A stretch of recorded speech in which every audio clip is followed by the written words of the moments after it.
encaminamos el momento clave. El Banco Central Europeo, entiéndanme, va a incumplir su palabra. Entiéndanme lo de va a incumplir. Dijo que no bajaría los tipos de interés hasta que el data, ese movimiento cholístico, ¿no?, de Simeone, le diera una imagen clara de que se podía bajar ya los tipos de interés porque la inflación se había asentado en el 2 o incluso por debajo, pero que estaba claro que estaba en el 2%. Eso no sucede ahora mismo en Europa.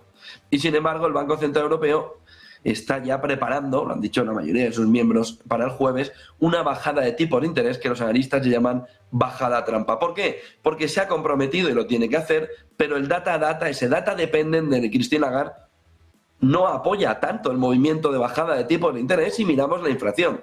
Si vemos el contexto del crecimiento de la economía europea, sí se puede ver un camino hacia una situación en la que se necesite un movimiento de bajada de tipos para estimular. Pero la realidad es que lo que estamos viendo vía inflación no permite hacer el data dependent que nos decía Lagarde, de que en el momento en el que esté ya sustentado, basado, puesto, bien anclado en el 2%, ahí se comenzará el movimiento de bajada de tipos. Por lo que podemos encontrarnos con una bajada trampa, una bajada en la que el Banco Central Europeo reduzca tipos en una ocasión y veremos. ¿Por qué reduce tipos también? Porque quizá el movimiento final de subida de tipos fue exagerado en Europa.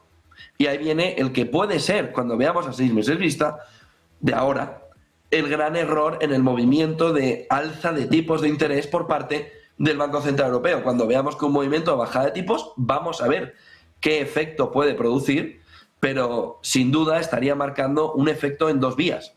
Por supuesto, el inflacionario, pero también en el crecimiento veremos si hemos ahogado demasiado a la economía como para tener que estimularla ahora mucho para conseguir el movimiento de subida. Por lo que hay que poner el foco en Nvidia, luego lo veremos en AMD, en las siguientes claves, pero en el Banco Central Europeo, porque nos va a marcar el camino.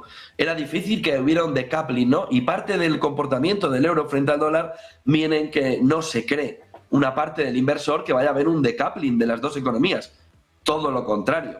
Lo que empieza a analizar el inversor es que esto es una bajada trampa para el inversor, que va a entender, ya está, ha comenzado el movimiento de bajada de tipos de interés y de repente se va a dar cuenta que esto no va al mismo ritmo que iba el movimiento de subida, sino que son movimientos tácticos basados un poco en el sentimiento de una economía europea que afronta, sobre todo ahora, un movimiento postelectoral y en el que necesita recuperar la vitalidad de la economía europea, que el ciudadano europeo empieza a ver que el golpe, sobre todo vía inflación cercano al 25% de inflación acumulada desde el inicio de la guerra de Ucrania, acumulada, le ha dejado el bolsillo prácticamente tieso.